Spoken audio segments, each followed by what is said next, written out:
Je suis Abraham, 34 ans, père célibataire de ma fille de 7 ans, Sophie. Il y a 5 ans, j'ai acheté ma maison d'enfance à mes parents, créant ainsi une stabilité pour nous après mon divorce. Tout semblait parfait jusqu'à ce matin où j'ai trouvé des documents judiciaires sur mon pas de porte. Mes propres parents me poursuivaient pour nous expulser afin que ma sœur cadette, Amanda, puisse devenir propriétaire de sa première maison. Ce qui faisait le plus mal n'était pas seulement la trahison, mais la façon dont ils souriaient à Sophie tout en complotant pour lui enlever sa maison. Personne ne s'attendait à ce qui allait se passer dans cette salle d'audience lorsque ma petite fille a levé la main et a tout changé. Avant de partager cette douloureuse histoire de famille, dites-moi d'où vous regardez dans les commentaires. Abonnez-vous si vous avez déjà été trahi par votre famille pour de l'argent. Grandir dans cette maison recèle tant de souvenirs. C'est une modeste maison de banlieue de 3 chambres à la Queude. Rien d'extraordinaire selon la plupart des normes, mais chaque coin contient un morceau de mon enfance. Le chêne dans le jardin où papa a accroché ma première balançoire. La cuisine où maman m'a appris à faire sa célèbre tarte aux pommes. Le grenier où je me cachais pendant les orages. Cette maison était plus que des murs et un toit. C'était la sécurité, la constance, l'amour. Du moins, c'est ce que je pensais qu'elle représentait pour nous tous. Mes parents, Franck et Diane, étaient des gens travailleurs qui ont offert une éducation stable, bien que parfois stricte. Papa a travaillé comme ingénieur en mécanique à l'usine locale pendant 30 ans, et maman était institutrice à l'école primaire. Ils n'étaient pas riches, mais nous n'avons jamais manqué du nécessaire. Ils semblaient incarner les valeurs familiales traditionnelles. Loyauté, honnêteté, la famille d'abord. Des mots qui ont maintenant un goût amer quand je les prononce. Ensuite, il y a ma sœur Amanda, de 3 ans ma cadette. Elle a toujours été l'enfant chéri. Quand je ramenais un B+, elle ramenait un A. Quand j'intégrais l'équipe junior, elle devenait capitaine de l'équipe. Ce n'est pas qu'elle était malveillante à ce sujet, du moins pas quand nous étions enfants. C'était simplement la dynamique familiale. J'étais le responsable qui devait savoir mieux faire. Elle était l'exceptionnel qui méritait des chances supplémentaires. Ta sœur est plus sensible, disait maman quand je me plaignais du traitement injuste. Tu es plus fort. Tu peux en supporter plus. J'ai accepté cette réalité. J'ai même trouvé de la fierté à être le fort. Mais je n'avais pas réalisé à quel point ces schémas allaient nous marquer jusqu'à l'âge adulte. Le début de ma vie d'adulte n'a pas été facile. J'ai épousé Jessica juste après l'université, probablement trop jeune à 23 ans. Nous avons eu Sophie quand j'avais 27 ans, et pendant un moment, les choses semblaient parfaites. Je construisais une carrière dans le dessin architectural. Jessica enseignait au lycée local, et Sophie était la lumière de nos vies. Mais les fissures dans notre mariage ont commencé à apparaître quand Sophie avait environ 3 ans. Les problèmes n'étaient pas dramatiques. Pas de liaison ou d'abus, juste une distance lente et croissante qu'aucun de nous ne savait comment combler. Après des mois de thérapie et d'essais pour faire fonctionner les choses, nous nous sommes séparés quand Sophie avait 4 ans. Le divorce a été finalisé 6 mois plus tard avec une garde partagée, mais Sophie vivait principalement avec moi car l'emploi du temps d'enseignante de Jessica était moins flexible. Durant cette période difficile, mes parents semblaient initialement soutenir la situation. Ils gardaient Sophie quand c'était nécessaire et écoutaient mes frustrations, mais il y avait toujours un sous-entendu de « on te l'avait bien dit » dans leur réconfort. Ils n'avaient jamais tout à fait approuvé Jessica, pensant qu'elle était trop indépendante pour la vie de famille. Pendant ce temps, Amanda avait déménagé à Chicago après l'université avec des rêves de réussite dans la publicité. Elle appelait à la maison avec des histoires grandioses de réunions clients et d'événements de réseautage, bien que j'ai appris plus tard que la plupart de tout cela était exagéré.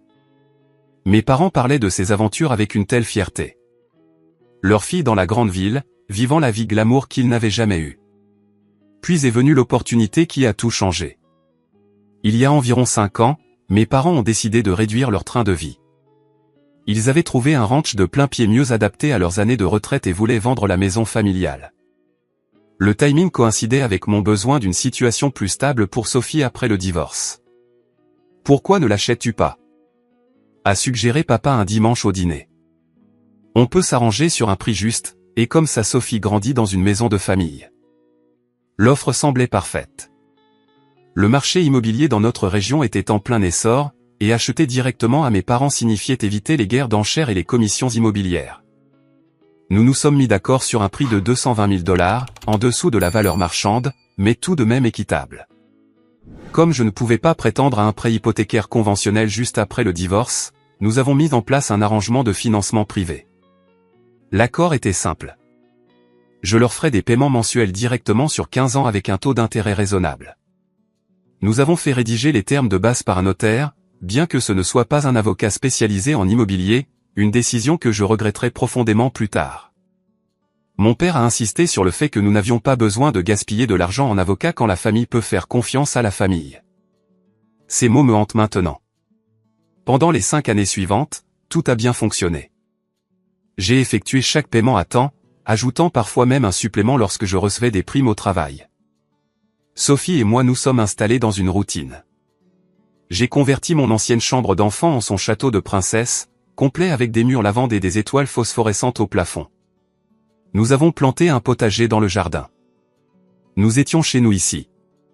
Puis l'année dernière, tout a changé quand Amanda est revenue en ville. Sa carrière dans la grande ville s'était apparemment effondrée, bien qu'elle décrivait cela comme une recherche d'un meilleur équilibre vie-travail. Elle a emménagé temporairement chez mes parents en attendant de trouver ses marques. Au début, son retour ne semblait pas affecter ma situation. Nous nous retrouvions au dîner du dimanche dans la nouvelle maison de mes parents, où Amanda dominait la conversation avec des histoires sur Chicago, soigneusement éditées pour donner l'impression qu'elle était partie selon ses propres termes. J'ai remarqué ses regards insistants autour de ma maison quand elle visitait, commentant ce qu'elle ferait différemment avec l'espace, mais j'ai mis cela sur le compte de bavardages inoffensifs. Si seulement j'avais reconnu les signes avant-coureurs plus tôt. Cela a commencé un mardi ordinaire de septembre. Je venais de déposer Sophie à l'école et de rentrer à la maison pour prendre mon ordinateur portable avant d'aller au bureau. C'est là que j'ai remarqué l'enveloppe à l'aspect officiel glissée parmi les factures et les prospectus dans le courrier. L'adresse de l'expéditeur indiquait le tribunal du comté. Ma première pensée a été que cela pouvait être lié à mon divorce. Peut-être des papiers que Jessica avait besoin de mettre à jour. J'avais tort. Tellement tort. À l'intérieur se trouvait une assignation pour une audience d'expulsion. Les plaignants, Frank et Diane Miller, mes propres parents. Le document affirmait que j'étais substantiellement en retard sur les paiements et en violation de notre accord. Il stipulait qu'ils exerçaient leur droit de récupérer la propriété. Je l'ai lu 3 fois, convaincu que c'était une sorte d'erreur élaborée. J'ai immédiatement appelé mon père, mes mains tremblant en composant le numéro. « Papa, il doit y avoir une confusion. Je viens de recevoir des papiers du tribunal disant que vous essayez de m'expulser de la maison. » La pause avant qu'il ne réponde m'a tout dit. Ce n'était pas une erreur, Abraham. Nous ne voulions pas en arriver là, mais tu ne nous as pas laissé le choix, a-t-il dit, sa voix anormalement formelle. Tu n'as pas respecté les termes de notre accord. De quoi parles-tu? J'ai fait chaque paiement. J'ai les reçus, les relevés bancaires. Il y avait d'autres conditions, m'a-t-il interrompu. Les normes d'entretien de la propriété dont nous avons discuté et le calendrier de paiement a été ajusté l'année dernière, ce que tu as ignoré. Mon esprit s'emballait. Il n'y avait eu aucun ajustement à notre accord. Aucune discussion sur le changement des termes. La clause d'entretien dans notre accord original exigeait seulement que je maintienne la propriété en bon état, ce que j'avais absolument fait. Papa, c'est fou. Nous n'avons jamais changé aucun terme. J'ai besoin de parler avec toi et maman en personne à ce sujet. Nous partons en fait hors de la ville pour le week-end. Nous pourrons parler à notre retour, mais la date d'audience est fixée. Peut-être qu'il vaut mieux laisser le processus judiciaire gérer cela maintenant. Le ton dédaigneux dans sa voix était comme un coup physique. J'ai raccroché et j'ai immédiatement appelé ma mère, espérant qu'elle serait plus raisonnable. Au lieu de cela, son téléphone est allé directement sur la messagerie vocale. J'ai essayé Amanda ensuite, me demandant si elle savait ce qui se passait. Elle a répondu à la première sonnerie. Je me demandais quand tu appellerais, a-t-elle dit sans salutation. Amanda, sais-tu ce qui se passe? Maman et papa essaient de nous expulser, Sophie et moi, de notre maison. Ce n'est pas vraiment ta maison, n'est-ce pas? A-t-elle répondu. C'est leur maison qu'ils te laissent habiter tout en effectuant des paiements. Et honnêtement, Abraham, ils ont été plus que patients. C'est alors que les pièces du puzzle ont commencé à s'assembler. C'est à propos de toi, n'est-ce pas? Tu veux la maison? Son rire a confirmé mes soupçons avant ces mots. Écoute, je recommence à zéro ici après la situation à Chicago. J'ai besoin d'un endroit à moi. Et maman et papa sont d'accord pour dire que je mérite une chance de posséder ma première maison. Tu as eu tes opportunités. C'est mon tour maintenant. Mes opportunités. Amanda, j'ai acheté cette maison. Je la paie depuis 5 ans. Toute la stabilité de la vie de Sophie est ici. Ne sois pas si dramatique. Les enfants s'adaptent. Et techniquement, tu ne l'as pas encore acheté. L'acte est toujours au nom de maman et papa jusqu'à ce que tu les payes complètement. Elle avait raison sur ce dernier point. Et cette réalisation m'a fait un creux à l'estomac. Dans notre arrangement de financement privé, l'acte de propriété ne serait transféré à mon nom qu'après le paiement final, qui était encore dans 10 ans. Légalement, il possédait toujours la maison. Après avoir raccroché avec Amanda, j'ai passé l'heure suivante à fouiller dans mes dossiers, sortant chaque document lié à l'achat de la maison. L'accord que nous avions signé était clair sur les montants et le calendrier des paiements, que j'avais suivi religieusement. Il n'y avait absolument aucune mention de termes ou conditions révisées. J'ai appelé la banque et demandé un historique complet de tous les paiements que j'avais faits à mes parents. Puis j'ai conduit jusqu'au tribunal pour obtenir plus d'informations sur l'affaire qu'ils avaient déposée. Le greffier a expliqué que mes parents prétendaient que j'avais fait défaut sur notre accord en ne respectant pas le calendrier de paiement révisé établi dans un avenant. Quel avenant? Ai-je demandé. Elle m'a montré un document que je n'avais jamais vu auparavant, daté de 8 mois plus tôt avec ce qui semblait être ma signature en bas. Il décrivait de nouveaux termes, y compris des paiements mensuels substantiellement plus élevés et des exigences strictes d'entretien de la propriété avec des inspections régulières. La signature ressemblait à la mienne, mais je n'avais jamais signé un tel document. Je ne l'avais même jamais vu. La réalisation qu'ils avaient potentiellement falsifié ma signature m'a rendu physiquement malade. Quand j'ai récupéré Sophie à l'école cet après-midi-là, j'ai lutté pour garder mon calme. Son bavardage joyeux sur le cours d'art et les jeux de cours de récréation étaient la seule chose normale dans une journée qui avait brisé mon sens de la réalité. « Papa, on peut aller chez grand-mère et grand-père ce week-end » a-t-elle demandé innocemment. Tante Amanda a dit qu'elle me montrerait comment faire des bracelets d'amitié. Mon cœur s'est serré, réalisant qu'ils avaient parlé à ma fille à mon insu, préparant probablement le terrain pour expliquer pourquoi nous pourrions avoir besoin de déménager bientôt. L'avait-il empoisonné contre moi aussi? Pas ce week-end, ma chérie. Il part hors de la ville. Au moins, ce n'était pas un mensonge. Ce soir-là, après que Sophie se soit endormie, j'ai appelé Jessica pour la mettre au courant de la situation. Malgré nos différends, elle avait toujours été juste quand il s'agissait du bien-être de Sophie. Ils ne peuvent pas juste prendre ta maison, a-t-elle dit, outrée pour moi. Quel genre de grands-parents essaient de rendre leur propre petite-fille sans abri? Ils ne voient pas les choses de cette façon, ai-je répondu, l'épuisement dans ma voix. Dans leur esprit, ils aident leur fille à commencer sa vie tout en donnant une leçon à leur fils sur je ne sais même pas quoi. Ne pas avoir assez réussi. Je suppose que tu as besoin d'un avocat, Abraham. Un bon. Elle avait raison. Dès demain, je trouverai une représentation légale. Ce n'était plus seulement à propos de moi. C'était à propos de la protection du foyer et de la stabilité de Sophie. Si mes parents et ma sœur voulaient se battre, ils l'auraient.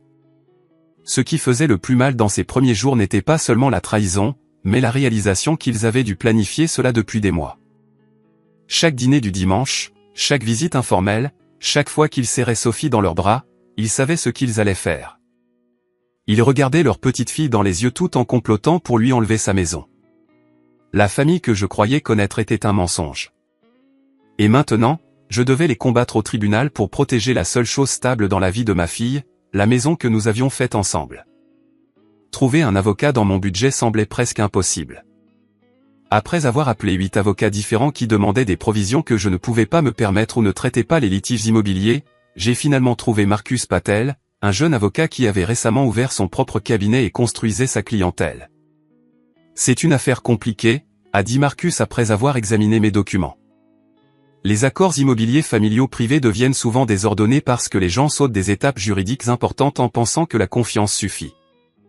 La bonne nouvelle est que le prétendu avenant qu'il présente a de sérieux problèmes d'authentification. Marcus a accepté de prendre mon affaire pour un tarif réduit avec un plan de paiement que je pouvais gérer parallèlement à mes paiements hypothécaires à mes parents. Des paiements que j'ai continué à faire malgré le procès sur les conseils de Marcus. Ne leur donnez aucune munition réelle, a-t-il averti. Continuez à faire les paiements exactement comme indiqué dans l'accord original. La pression financière était immense. Entre les factures régulières, les besoins de Sophie, les paiements de la maison, et maintenant les frais juridiques, je puisais dans le peu d'économies que j'avais. J'ai pris des projets de dessin en freelance le soir après le coucher de Sophie, travaillant souvent jusqu'à 2 ou 3 heures du matin avant de me lever à 6h30 pour commencer notre journée. Alors que Marcus creusait plus profondément dans l'affaire, il a découvert la faille juridique que mes parents exploitaient. Notre accord original avait une clause stipulant que les termes pouvaient être modifiés selon les besoins pour refléter les conditions du marché ou les exigences d'entretien. C'était assez vague pour qu'ils puissent argumenter que cela leur donnait le droit de créer l'avenant, même sans mon consentement explicite. Avez-vous lu chaque page de l'accord original avant de signer ? A demandé Marcus lors d'une de nos réunions. J'ai admis que je ne l'avais pas scruté comme j'aurais dû. C'étaient mes parents après tout. Je leur faisais confiance. C'est sur quoi ils comptent. Il a soupiré. Mais nous avons quelque chose de notre côté aussi. Même si le tribunal devait reconnaître leur droit de modifier les termes, il y a une attente raisonnable de notification appropriée et de consentement. Nous avons vos relevés bancaires montrant des paiements constants selon les termes originaux sans aucune indication que vous ayez jamais été informé de changement. Alors que je me concentrais sur la bataille juridique, je devais aussi faire face aux questions de Sophie. Elle était trop perspicace pour ne pas remarquer que quelque chose n'allait pas. Pourquoi on ne va plus chez grand-mère et grand-père ? A-t-elle demandé un soir alors que je l'abordais. Est-ce qu'ils sont fâchés contre nous ? Je me suis assis au bord de son lit, cherchant des mots qui ne la chargeraient pas de problèmes d'adulte, mais ne lui mentiraient pas non plus. Parfois, les adultes ont des désaccords qu'ils doivent résoudre, ai-je expliqué. En ce moment, grand-mère, grand-père et moi avons un désaccord au sujet de la maison. Notre maison ? Sa petite voix a tremblé, et j'ai vu la peur dans ses yeux. Oui, mais tu n'as pas besoin de t'inquiéter. Je fais tout pour m'assurer que cela reste notre maison. Est-ce que tante Amanda veut notre maison ? A-t-elle demandé, me surprenant par sa perspicacité. Pourquoi demandes-tu ça ? Elle m'a dit quelle chambre serait la sienne quand elle vivrait ici. Elle a dit que je pourrais venir visiter et rester dans la petite chambre. Mon sang a bouilli à cette révélation. Ils avaient explicitement parlé à ma fille de leur plan, la préparant à notre expulsion. J'ai gardé une expression neutre pour Sophie, mais à l'intérieur, je bouillonnais. Peu importe ce que disent les autres, c'est notre maison, lui ai-je assuré en la serrant fort contre moi. Et je promets que je fais tout ce que je peux pour qu'il en reste ainsi. À l'approche de la date d'audience, la pression de la famille élargie a augmenté. Ma tante a appelé, disant qu'elle avait entendu les deux versions et pensait que j'étais déraisonnable. Ta sœur a besoin d'un nouveau départ, a-t-elle dit. Tu pourrais trouver un autre endroit. Sophie est jeune. Elle s'adaptera. Mon oncle a envoyé un message similaire. Tes parents vieillissent. Ce stress n'est pas bon pour eux. Pense à la famille dans son ensemble. Il est devenu clair que mes parents et Amanda avaient fait le tour de la famille, tissant un récit qui me présentait comme l'égoïste. Selon eux, je refusais de coopérer avec un simple changement d'accord qui bénéficierait à tout le monde. Ils ont commodément omis la partie sur la falsification de ma signature et la tentative d'expulser ma fille de 7 ans de sa maison. 2 semaines avant la date d'audience, Marcus et moi avons compilé toutes nos preuves, mes registres de paiement, relevés bancaires, l'accord original, et la documentation montrant l'état de la maison pour contrer toute allégation de négligence d'entretien. Nous avons également fait examiner la signature sur l'avenant par un expert en écriture, qui a fourni un rapport remettant en question son authenticité. Soyez prêts, m'a averti Marcus. Les affaires de droit de la famille deviennent laides. Ils vont dire des choses sur vous qui font mal. Ils vont évoquer chaque erreur que vous ayez jamais commise. Chaque lacune en tant que fils, père, tout ce qu'ils peuvent utiliser pour vous peindre comme irresponsable. J'ai hoché la tête, sentant déjà le poids de ce qui allait venir. Tant que Sophie garde sa maison, ils peuvent dire ce qu'ils veulent sur moi. La veille du dépôt de nos preuves, Amanda s'est présentée à ma porte à l'improviste. Sophie était chez Jessica pour sa visite régulière du week-end, donc j'étais seul. Il faut qu'on parle, a dit Amanda, me dépassant pour entrer dans la maison sans attendre d'invitation. Elle a regardé autour du salon avec un regard de propriétaire qui m'a donné la chair de poule. Tout cela pourrait être tellement plus simple si tu coopérais simplement, a-t-elle dit, s'installant sur le canapé. J'ai déjà un acheteur intéressé si je décide de vendre. Ces mots ont confirmé ce que j'avais soupçonné, mais n'avaient pas été capables de prouver. Ce n'était pas à propos d'Amanda voulant une maison familiale. C'était à propos d'elle obtenant un actif précieux qu'elle pourrait convertir en argent liquide. Donc, c'est ça le plan. Obtenir la maison de ma part en dessous de la valeur marchande et ensuite la revendre immédiatement pour faire du profit. Elle a haussé les épaules, ne prenant même pas la peine de le nier. C'est juste les affaires, Abraham. J'ai besoin de capital pour redémarrer ma carrière, et maman et papa sont d'accord pour dire que je mérite cette opportunité. Ils nous ont toujours aidés tous les deux en volant ma maison, la maison où vit leur petite fille. Ne sois pas si dramatique. Les enfants sont résilients. Et honnêtement, est-ce que Sophie regretterait vraiment de voir les voisins? D'avoir sa propre salle de bain? Ce sont des luxes, pas des nécessités. Son rejet cavalier de la stabilité de ma fille a allumé quelque chose en moi. Sors de ma maison, ai-je dit calmement, ma voix stable malgré la rage qui montait en moi. Pas encore ta maison, a-t-elle ricané mais s'est levée pour partir. À la porte, elle s'est retournée. Tu sais, si tu te bats contre ça, maman et papa sont prêts à tout déballer. Tes difficultés financières après le divorce. Cette fois où tu étais en retard pour récupérer Sophie parce que tu t'es endormi, même le nouveau petit ami de Jessica, et comment cela pourrait affecter la vie de famille de Sophie. La menace était claire. Ils attaqueraient ma parentalité au tribunal si nécessaire. J'ai fermé la porte derrière elle sans répondre, puis je me suis effondré au sol, le dos contre la porte, me demandant comment les gens qui étaient censés nous aimer le plus pouvaient devenir si cruels.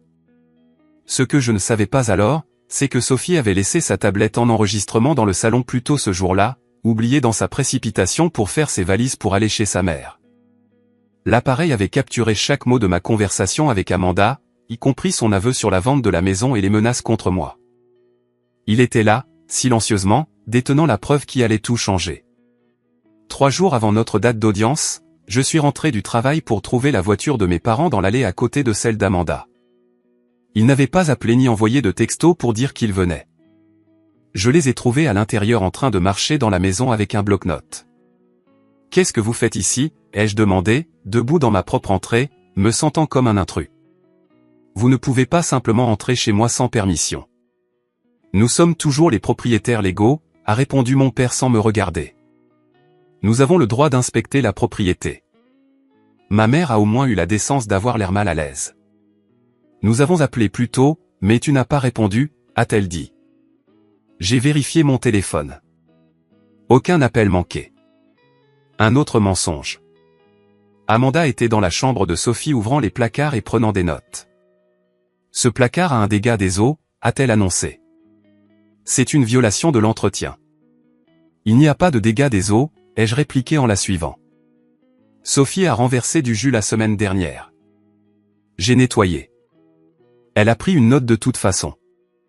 Le tribunal déterminera cela. C'était surréaliste de les regarder se déplacer dans la maison où j'avais grandi, où ils m'avaient élevé, agissant maintenant comme des propriétaires sans cœur plutôt que des parents. Mon père vérifiait chaque robinet, chaque interrupteur, documentant les déficiences perçues. Ma mère passait son doigt le long des plaintes à la recherche de poussière. Pourquoi faites-vous vraiment cela? Ai-je finalement demandé alors qu'ils se rassemblaient dans le salon terminant leur inspection. Tu n'as pas entretenu la propriété selon les normes, a commencé mon père.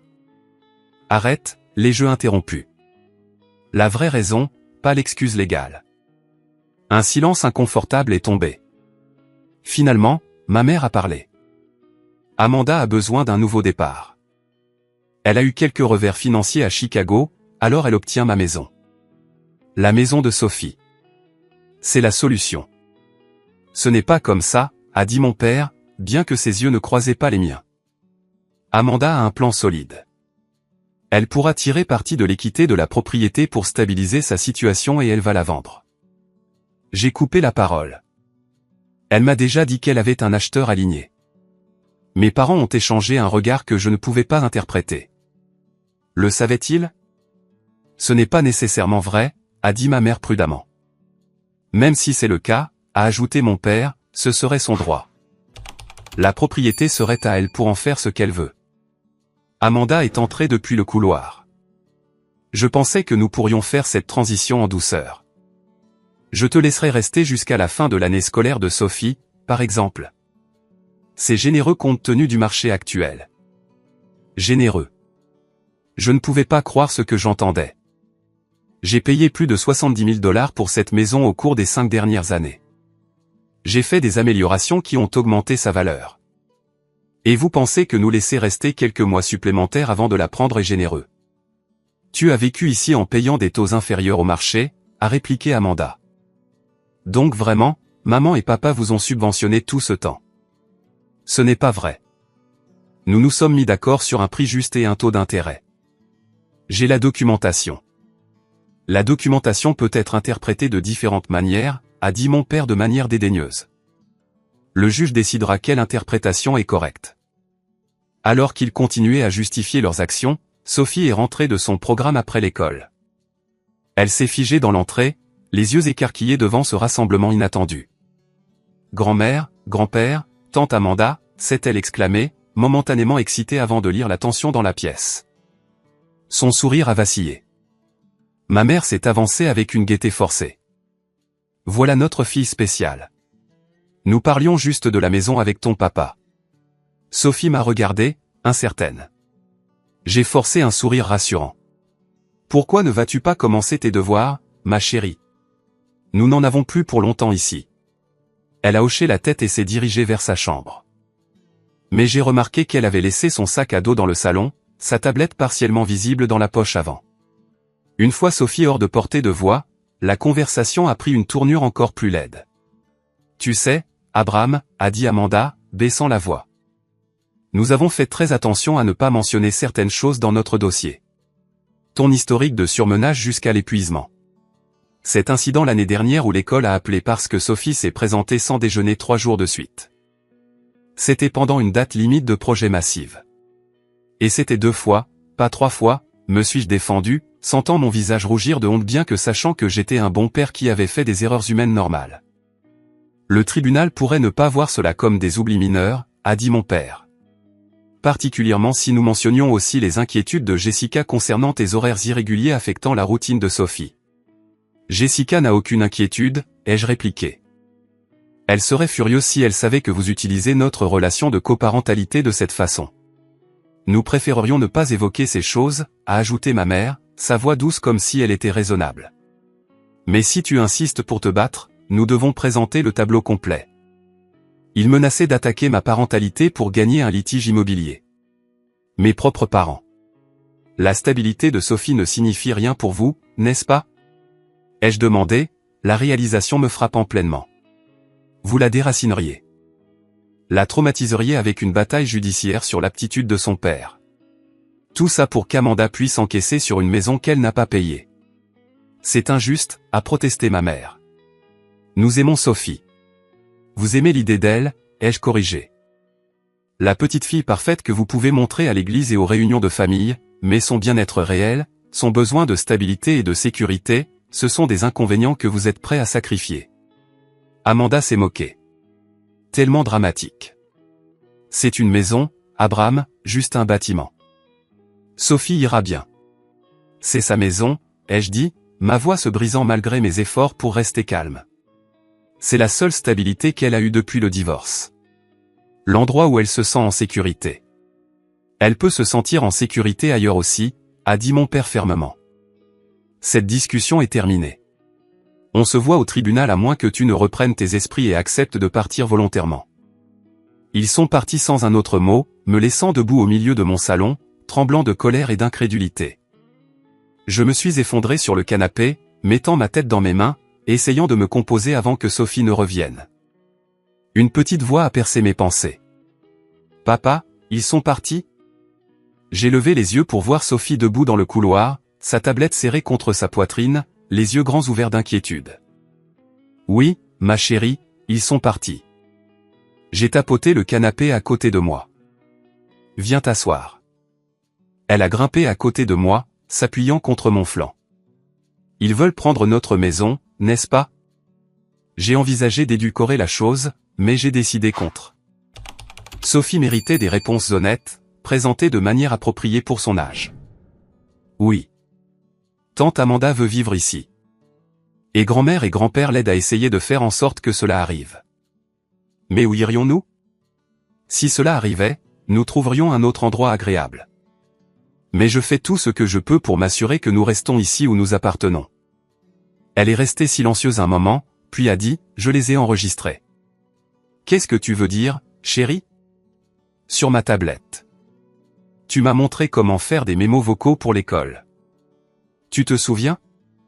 Quand ils sont entrés, ils disaient des choses méchantes sur nous avant que tu ne rentres. Alors, j'ai appuyé sur enregistrer et je l'ai laissé sur la table. Quand je suis allé ouvrir la porte pour toi, mon cœur a coulé, pensant à ce qu'elle aurait pu entendre. Oh, Sophie, je suis désolé que tu aies entendu des choses pas gentilles. C'est bon, a-t-elle dit avec une maturité surprenante.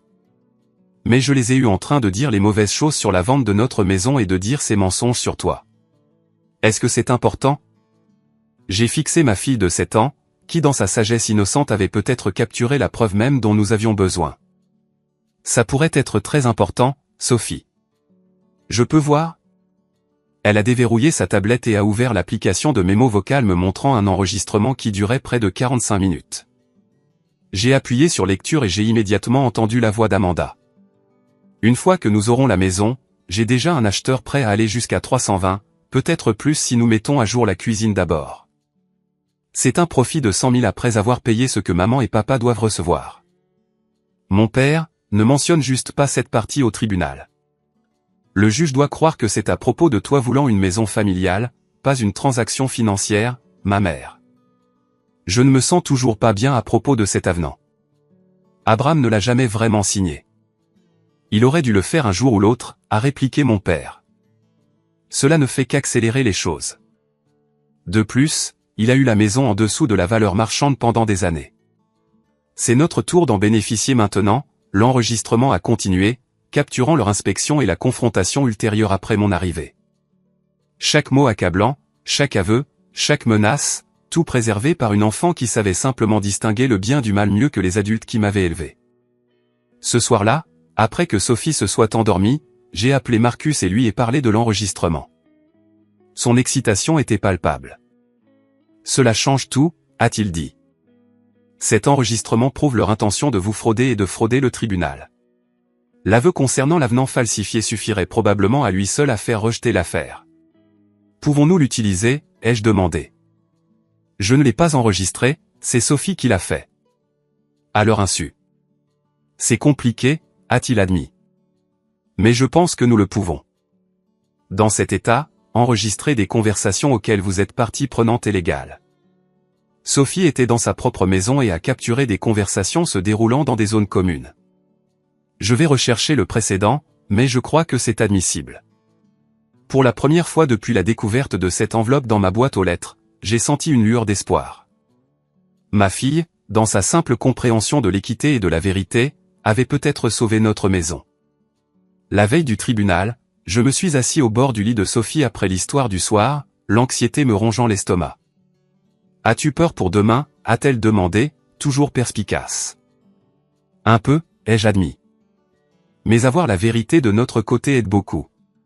Est-ce que je devrais parler au juge ?» Marcus s'était préparé à l'éventualité que Sophie puisse être interrogée sur l'enregistrement. « Peut-être » ai-je dit. « Mais seulement si tu te sens à l'aise et seulement quelques questions simples » elle a hoché la tête solennellement. « Je peux le faire. Je peux dire la vérité. » J'ai repoussé ses cheveux de son front. « Je sais que tu peux, ma chérie. Tu es la personne la plus courageuse que je connaisse. »« Plus courageuse que toi ?» a-t-elle demandé avec un petit sourire. « Beaucoup plus courageuse que moi. » Lui ai-je assuré, bordant la couverture autour d'elle. « Dors un peu. Demain est un jour important. » Alors que je me tournais pour partir, sa petite voix m'a arrêté. « Papa, peu importe ce qui se passe avec la maison, on ira bien, n'est-ce pas? Parce qu'on sait l'un l'autre. » À ce moment-là, ma fille de 7 ans a montré plus de sagesse et de force que quiconque dans cette triste situation. C'est tout à fait exact, lui ai-je dit, la voix épaisse d'émotion. Tant que nous avons l'un l'autre, nous irons toujours bien. Le tribunal du comté était un bâtiment imposant de briques rouges et de hautes colonnes. Sophie tenait ma main fermement alors que nous montions les marches, son autre main serrant la tablette à l'intérieur de son petit sac à dos. Jessica avait pris sa matinée de travail pour venir nous soutenir, marchant légèrement derrière. « Souviens-toi » a-t-elle chuchoté à Sophie. « Tu n'as pas besoin d'avoir peur. Dis juste la vérité si le juge te pose des questions. » À l'intérieur, le couloir à l'extérieur de la salle d'audience 3 était déjà bondé. Mes parents se tenaient raidement près du mur, vêtus de vêtements formels que je les voyais rarement porter. Mon père ne voulait pas croiser mon regard. Ma mère a fait un petit signe incertain que je n'ai pas retourné. Amanda se tenait entre eux, faisant défiler son téléphone comme si c'était un inconvénient mineur dans sa journée plutôt qu'une tentative de prendre la maison d'un enfant.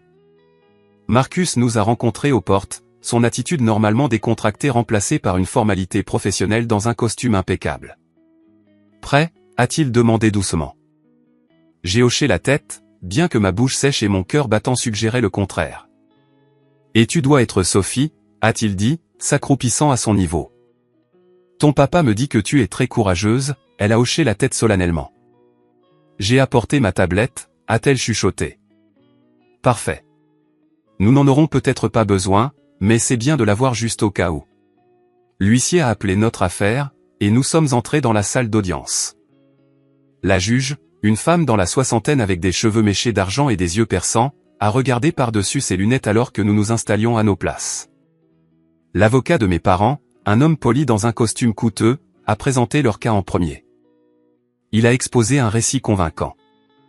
Des parents généreux aidant leur fils en lui vendant la maison familiale en dessous de la valeur marchande, seulement pour qu'ils négligent la propriété et prennent du retard sur le calendrier de paiement révisé qu'ils avaient établi.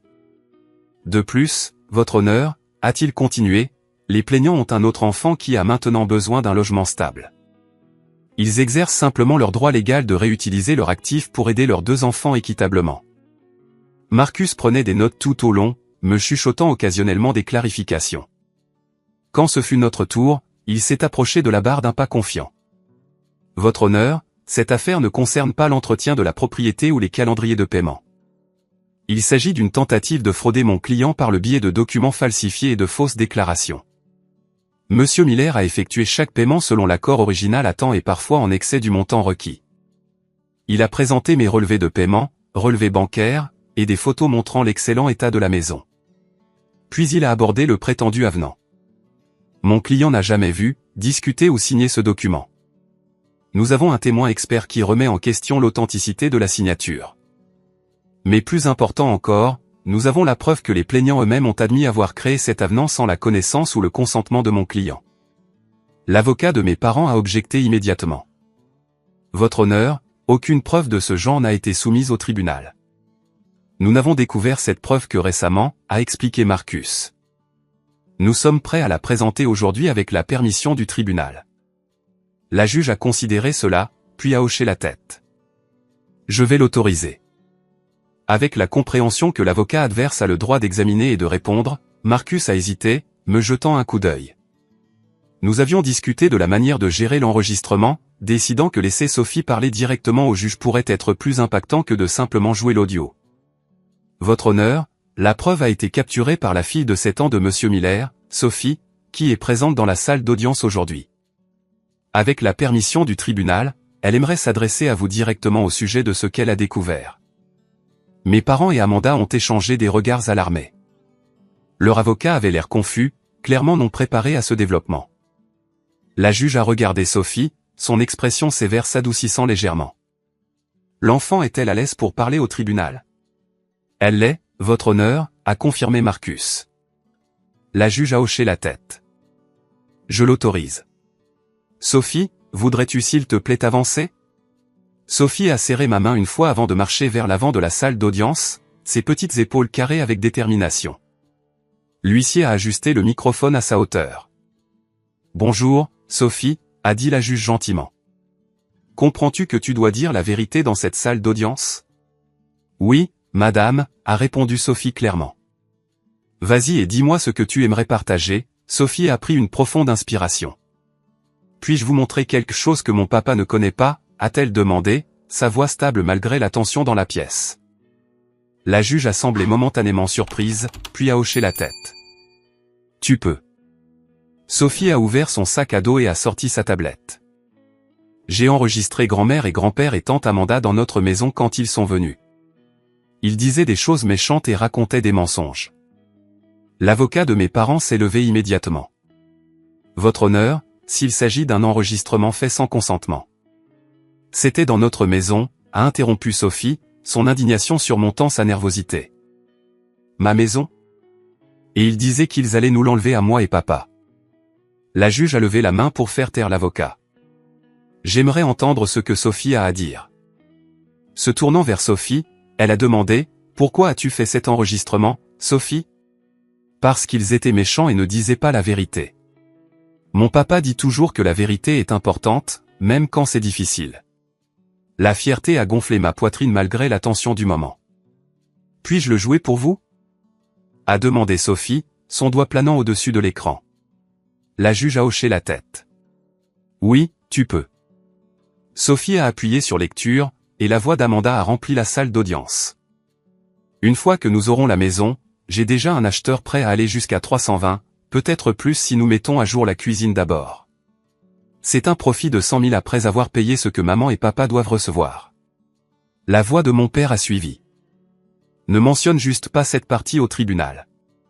Le juge doit croire que c'est à propos de toi voulant une maison familiale, pas une transaction financière. Puis l'aveu hésitant de ma mère. Je ne me sens toujours pas bien à propos de cet avenant. Abraham ne l'a jamais vraiment signé. Des halètements et des murmures ont parcouru la salle d'audience. J'ai regardé les visages de mes parents se vider de leur couleur. Amanda fixait droit devant elle, la mâchoire serrée. Leur avocat avait l'air de vouloir disparaître. Sophie a continué à jouer l'enregistrement, y compris les parties où il menaçait d'attaquer ma parentalité au tribunal et admettait la vraie raison derrière la tentative d'expulsion, non pas pour fournir à Amanda une maison familiale, mais pour revendre la propriété pour faire du profit. Quand l'enregistrement s'est terminé, la salle d'audience était silencieuse. Sophie a levé les yeux vers la juge. Ils ont menti et ils allaient m'enlever ma maison. Est-ce autorisé? L'expression de la juge était illisible alors qu'elle considérait l'enfant devant elle. Merci d'avoir porté cela à l'attention du tribunal, Sophie. Tu as été très courageuse aujourd'hui. Sophie a hoché la tête solennellement. Je peux retourner voir mon papa maintenant? Oui, tu peux. Alors que Sophie revenait s'asseoir à côté de moi, j'ai passé mon bras autour de ses épaules, chuchotant, « Je suis si fier de toi. » La juge s'est tournée vers l'avocat de mes parents. « Maître, souhaitez-vous répondre à cette preuve ?»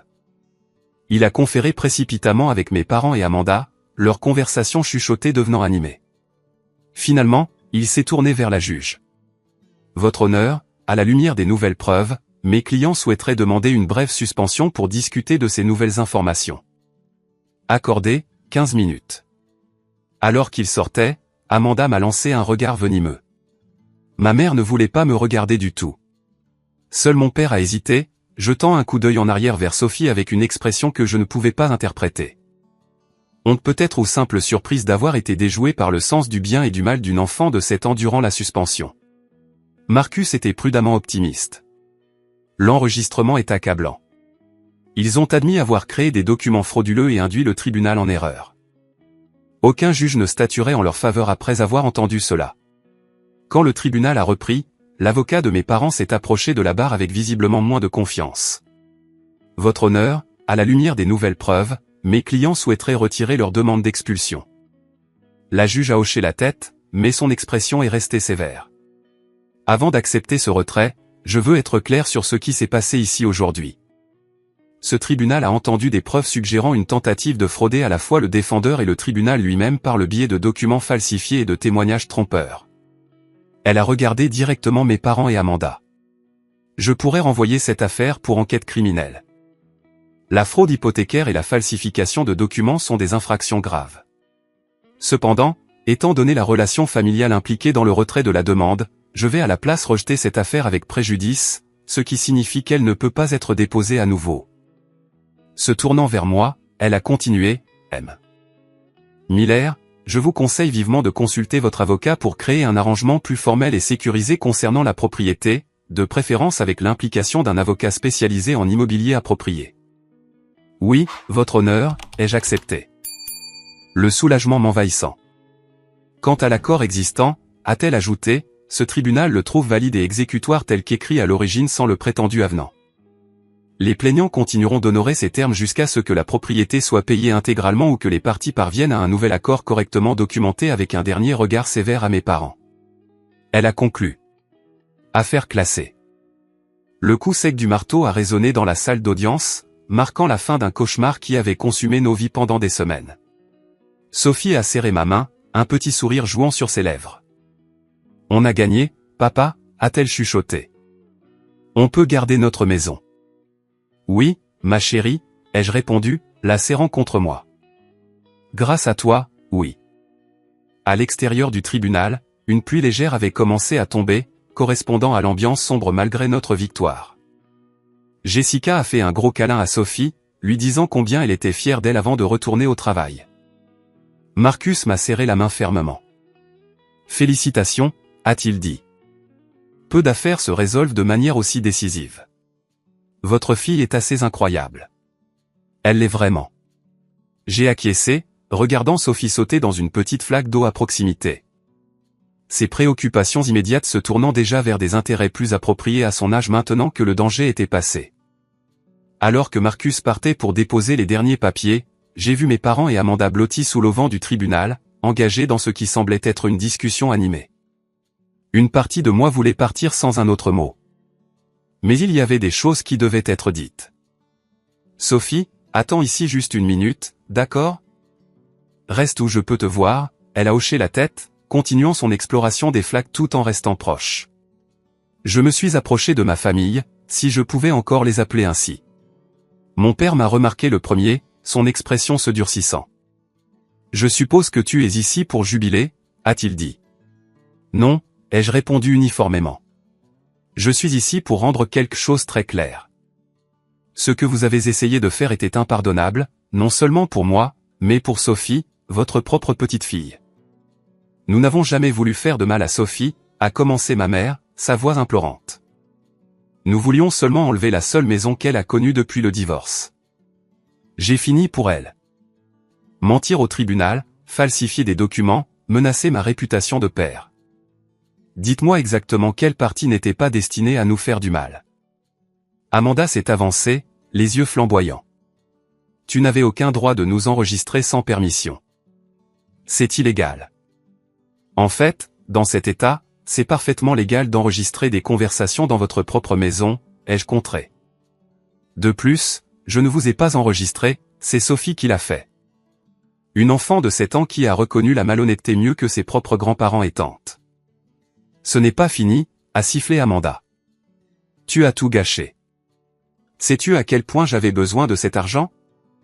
Tes problèmes financiers ne sont pas ma responsabilité, ai-je répondu. Et certainement pas celle de Sophie. Si tu avais besoin d'aide, il y avait 1000 meilleures façons de la demander que d'essayer de voler notre maison. Mon père a mis sa main sur l'épaule d'Amanda, la faisant taire. Qu'est-ce qui se passe maintenant, a-t-il demandé, sa voix bourrue, mais avec un fond d'incertitude.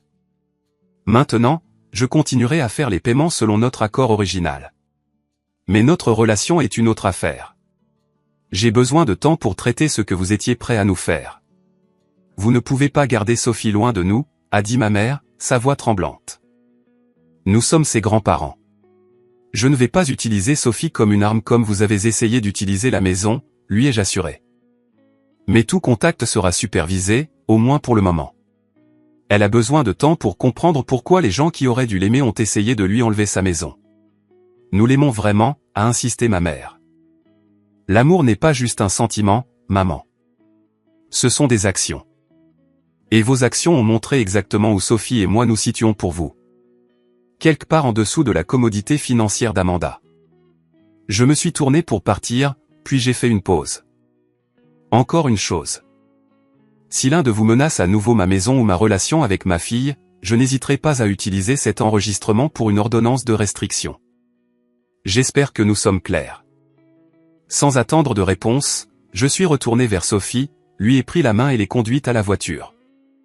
Dans le rétroviseur, je pouvais voir mes parents et ma sœur toujours debout sous la pluie, paraissant plus petits, en quelque sorte diminués par la vérité de ce qu'ils avaient essayé de faire. Ce soir-là, après que Sophie soit au lit, je me suis assis seul dans le salon, la victoire semblant creuse au milieu des ruines de ce que je pensais être une famille aimante. Le téléphone a sonné, ma mère appelant pour la 3e fois. J'ai laissé aller sur la messagerie vocale. Un texto a suivi. S'il te plaît, laisse-nous expliquer. Nous avons fait une terrible erreur. Trop peu, trop tard. Le lendemain, j'ai déposé les papiers pour une ordonnance de restriction temporaire contre 3, les empêchant d'entrer dans la propriété sans permission explicite. Marcus m'a aussi aidé à commencer le processus de création d'un nouvel accord d'achat juridiquement solide avec une documentation appropriée, bien que cela prendrait du temps à compléter. La nouvelle de ce qui s'était passé s'est répandue rapidement dans notre petite communauté. Les voisins qui avaient entendu des bribes du drame judiciaire sont passés avec des ragoûts et des offres de soutien.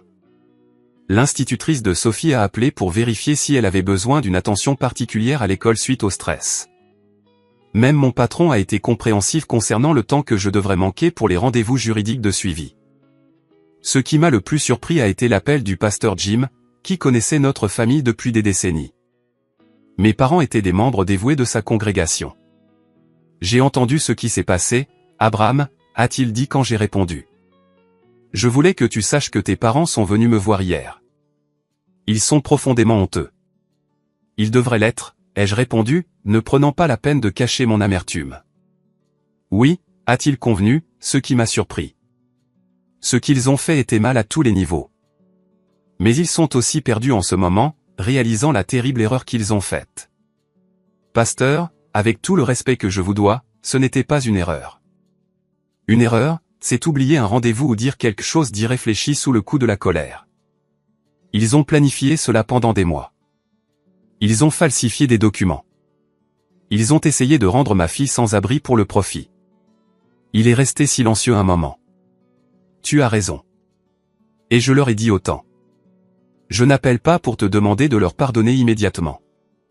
J'appelle parce que je me soucie de toi et de Sophie, et je voulais que tu saches que du soutien est disponible si tu en as besoin. Sa gentillesse m'a presque défait. Merci. J'ai réussi à dire. En ce moment, j'essaie juste de traverser chaque jour et de garder les choses stables pour Sophie. Comment va-t-elle? Mieux que moi, honnêtement. Les enfants ont une capacité remarquable à s'adapter. Elle sait que quelque chose de grave s'est passé, mais elle se concentre sur le fait que nous pouvons rester dans notre maison. La trahison plus profonde ne s'enregistre pas encore complètement, et avec toi comme père, elle apprendra comment traiter cela de manière saine le moment venu, m'a-t-il assuré. Après avoir raccroché, je me suis retrouvé sur le porche arrière à fixer le chêne où mon père avait accroché ma balançoire quand j'étais enfant. Le souvenir semblait souillé maintenant, comme tant d'autres. Serais-je un jour capable de regarder cette maison à nouveau sans penser à leur trahison? Sophie m'a trouvé là, sortant en pyjama après avoir terminé sa routine du coucher. « Papa, tu es triste ?» a-t-elle demandé, s'appuyant contre mon genou. « Un peu, ai-je admis. Mais aussi très fier de toi. Est-ce que grand-mère et grand-père vont revenir un jour ?» J'ai choisi mes mots avec soin. Pas avant un moment. Ils ont fait de très mauvais choix qui nous ont blessés. Et nous avons tous besoin de temps pour réfléchir à ce qui s'est passé. Elle a considéré cela, son petit visage sérieux. Ils ont eu tort d'essayer de prendre notre maison. Oui, ils ont eu tort. Et ils ont eu tort de dire des choses méchantes sur toi. Tu es le meilleur papa. Ma gorge s'est serrée. Merci, ma chérie. Je peux demander autre chose? Tout ce que tu veux. On peut peindre ma chambre en violet maintenant puisqu'on reste? Sa question simple et tournée vers l'avenir a brisé le charme de la mélancolie. C'était ce qui comptait. Construire notre vie ensemble, faire de cette maison vraiment la nôtre de toutes les manières qui comptaient. Absolument, ai-je promis. Ce sera violet. Dans les semaines qui ont suivi, nous avons commencé à établir de nouvelles routines et limites. J'ai tenu ma parole concernant les contacts supervisés, permettant à mes parents de voir Sophie dans des lieux neutres comme le parc ou un restaurant. Ces visites étaient gênantes et tendues, mais je refusais d'utiliser Sophie comme un pion dans les conflits d'adultes. Amanda a refusé de participer, ayant déménagé dans une ville voisine sans dire au revoir. L'ordonnance de restriction est restée en place, tout comme l'arrangement de paiement original. Mes parents n'ont fait aucune autre tentative pour le modifier, acceptant la décision du tribunal sans se plaindre. Chaque mois, j'envoyais un chèque pour le montant convenu, accompagné d'une brève demande formelle de confirmation de réception, rien de plus. Les tentatives de réconciliation de ma mère ont continué par texto, appel et l'occasionnelle lettre manuscrite. Certains jours, j'envisageais de répondre. D'autres jours, le souvenir de ce qu'ils avaient essayé de faire rendait cela impossible. Mon père, fidèle à son caractère, restait principalement silencieux, bien que le pasteur Jim m'ait dit qu'il travaillait sur les choses à sa manière. Quant à Sophie et moi, nous nous sommes concentrés sur le fait de rendre notre maison plus complètement la nôtre. Nous avons peint sa chambre en violet comme promis. Nous avons planté de nouvelles fleurs dans le jardin. Nous avons adopté un chat de refuge nommé Pimpkin, qui a rapidement revendiqué l'endroit ensoleillé près de la fenêtre du salon comme son domaine. Lentement, douloureusement, nous avons commencé à guérir de la trahison, bien que les cicatrices resteraient toujours. Ce qui aidait le plus était de savoir que, quand cela comptait vraiment, nous nous étions tenus ensemble et avions combattu pour notre maison et gagné. 6 mois après l'affaire judiciaire, le printemps est arrivé avec une explosion de nouveaux départs. Le cerisier dans notre cour avant a fleuri de manière spectaculaire, et Sophie a insisté pour le prendre en photo tous les jours pour se rappeler à quel point les choses peuvent devenir jolies. Sa sagesse, comme toujours, m'a arrêté net. Durant ces 6 mois, nos vies s'étaient transformées de manière à la fois attendue et surprenante. Le changement le plus significatif était dans mon approche des relations familiales. La trahison m'a forcé à reconnaître que les liens du sang n'équivalent pas automatiquement à un amour ou un soutien inconditionnel. J'avais passé des années à accepter moins que ce que je méritais de mes parents, trouvant des excuses pour leur favoritisme et leur rejet de mes besoins. Plus maintenant. Grâce à un centre communautaire local, j'ai trouvé un groupe de soutien pour parents célibataires. Les réunions du jeudi soir sont devenues une bouée de sauvetage, me connectant avec d'autres navigants des défis similaires. Là, je pouvais parler ouvertement de l'affaire judiciaire, de la tension familiale continue et des luttes quotidiennes d'élever un enfant seul sans peur du jugement. Ce que tes parents ont fait était un abus de pouvoir et de confiance, a dit Tania, une mère célibataire de jumeaux qui était devenue une amie proche. Reconnaître cela n'est pas être impitoyable, c'est être honnête. Ces mots m'ont aidé à fixer des limites sans culpabilité. J'ai maintenu le calendrier des visites supervisées avec mes parents, mais j'ai refusé de prétendre que tout était normal. Durant ces visites, j'étais poli mais distant, me concentrant sur la facilitation de leur relation avec Sophie plutôt que sur la reconstruction de ce qu'ils avaient brisé avec moi. Sophie, pendant ce temps, s'épanouissait. Son institutrice de CE1 a envoyé des rapports élogieux sur ses compétences en leadership et son intelligence émotionnelle. Sophie a une capacité extraordinaire à défendre ce qui est juste tout en restant compatissante, a-t-elle écrit dans son évaluation de mi-année. L'expérience du tribunal, plutôt que de la traumatiser, a semblé renforcer son sens inné de la justice et de la vérité. Elle en a parlé ouvertement lorsqu'on lui a posé la question avec une clarté remarquable pour une enfant de 7 ans. Mes grands-parents et ma tante ont essayé de prendre notre maison, a-t-elle expliqué à un camarade curieux lors d'un rendez-vous de jeu que j'ai entendu, mais je les ai enregistrés en train de dire des choses méchantes et je les montrais au juge. Maintenant ils ne peuvent pas la prendre et ils sont désolés. Parfois, les adultes font aussi de très mauvais choix. Sa résilience me rendait humble chaque jour. Quant à mes parents, le processus de réconciliation avançait par étapes hésitantes. 3 mois après le tribunal, ils ont demandé une réunion sans Sophie. Nous nous sommes rencontrés dans un café en terrain neutre où ma mère a pleuré et mon père a fixé ses mains pendant qu'ils offraient des excuses qui contenaient encore en quelque sorte des justifications. Nous nous sommes laissés emporter par l'idée d'aider Amanda, a expliqué ma mère. Elle était dans une telle difficulté financière et nous pensions que sacrifier ma stabilité était un dommage collatéral acceptable. J'ai fini quand elle s'est tue. Nous avions tort, a dit mon père simplement. C'était peut-être la première fois que je l'entendais admettre une faute aussi directement. Je n'ai pas offert de pardon facile, mais j'ai accepté de continuer l'arrangement actuel de visite supervisée avec Sophie avec la possibilité de revoir les restrictions après plus de temps passé. Amanda est restée distante, ayant déménagé à 2 heures de là pour commencer un nouveau travail. Elle a envoyé à Sophie une carte d'anniversaire sans adresse de retour, une petite offre de paix qui ne s'étendait pas à moi. J'étais d'accord avec ça. Certaines relations peuvent être irréparables, et j'apprenais que c'était correct aussi. Le développement le plus inattendu est venu de ma relation avec notre voisine d'à côté Léa, une infirmière d'hôpital au début de la trentaine. Elle vivait à côté de nous depuis 3 ans, mais nous n'avions jamais dépassé les signes amicaux et les discussions occasionnelles sur l'entretien de la pelouse. Durant le drame judiciaire, elle avait remarqué mon stress et avait commencé à apporter des repas faits maison pour aider. Ce qui a commencé comme une préoccupation de voisinage a évolué en une véritable amitié.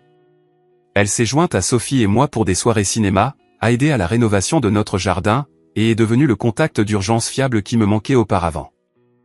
Sophie l'adorait, particulièrement après avoir découvert le talent de Léa pour les techniques de tressage élaborées. « Tu sais », a dit Léa un soir alors que nous étions assis sur le porche à regarder Sophie jouer avec Pumpkin dans le jardin.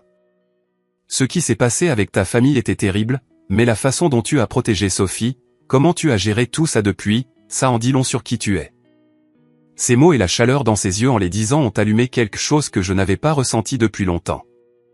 Que notre relation se développe au-delà de l'amitié restait à voir, mais pour la première fois depuis le divorce, je me sentais ouvert à la possibilité. Sur le plan juridique, Marcus m'a aidé à obtenir un prêt hypothécaire approprié via une coopérative de crédit locale, me permettant de rembourser mes parents complètement et de transférer l'acte à mon nom. Les frais de clôture ont mis à rude épreuve mon budget, mais la tranquillité d'esprit valait chaque centime.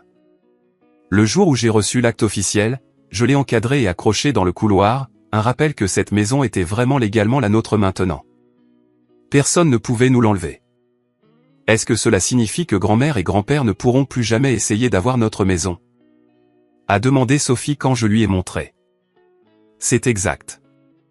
C'est officiellement à nous maintenant. 100%.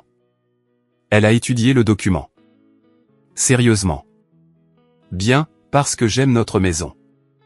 Moi aussi, ma chérie. Pour célébrer cette étape, nous nous sommes lancés dans un projet de rafraîchissement de toute la maison. Rien d'extravagant.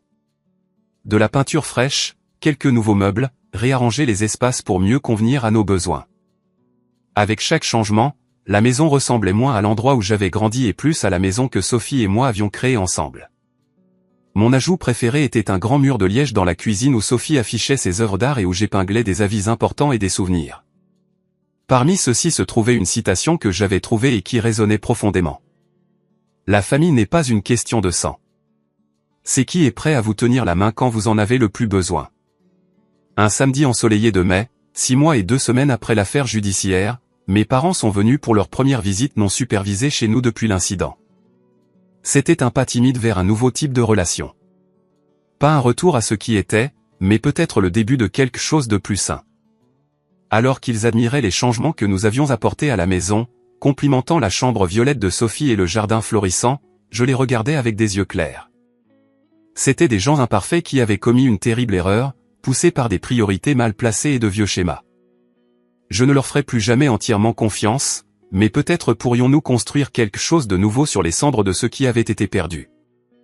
Vous avez fait de cet endroit le vôtre, a observé mon père alors que nous traversions le salon avec son nouvel arrangement et ses couleurs. Oui, j'ai acquiescé. C'est exactement ce que nous avons fait. Plus tard, après leur départ et alors que Sophie m'aidait à préparer le dîner, elle a posé une question qui montrait une fois de plus sa perception remarquable. « Papa, tu es toujours fâché contre grand-mère et grand-père ?» J'ai réfléchi à comment répondre sincèrement tout en restant approprié à son âge. « Je ne suis pas aussi en colère que je l'étais, ai-je finalement dit. Mais je suis encore triste de ce qui s'est passé, et il faudra plus de temps avant que je puisse leur faire entièrement confiance à nouveau. » Elle a hoché la tête, déchirant soigneusement des feuilles de laitue pour notre salade. « Je pense qu'ils sont vraiment désolés. » Je le pense aussi. Est-ce que les gens peuvent faire de très mauvaises choses et être quand même de bonnes personnes ? A-t-elle demandé. La question m'a frappé par sa profondeur. C'est une question compliquée, ai-je admis. Je pense que les gens sont un mélange de bons et de mauvais choix. Un très mauvais choix ne rend pas quelqu'un tout mauvais pour toujours. Mais cela signifie qu'ils doivent travailler dur pour montrer qu'ils ont changé et qu'ils ne feront plus ce même mauvais choix. Comme quand j'ai menti sur le brossage de mes dents et qu'ensuite j'ai dû prouver que j'étais à nouveau digne de confiance en te montrant ma brosse à dents tous les soirs. J'ai souri à sa comparaison. Quelque chose comme ça. Oui, juste à une échelle beaucoup plus grande. Elle a considéré cela tout en arrangeant des tomates sur la laitue. Je pense que nous devrions leur donner une chance de prouver qu'ils sont à nouveau dignes de confiance. Pas avec notre maison, mais avec d'autres trucs. Je pense que tu as raison. J'ai accepté. Et c'est exactement ce que nous faisons. Ce soir-là, après avoir bordé Sophie, je me suis assis sur le porche arrière avec une tasse de café. Réfléchissant au voyage de l'année passée, la trahison avait brisé ma compréhension de la famille. Mais à partir de ces morceaux brisés, Sophie et moi avions créé quelque chose de plus fort.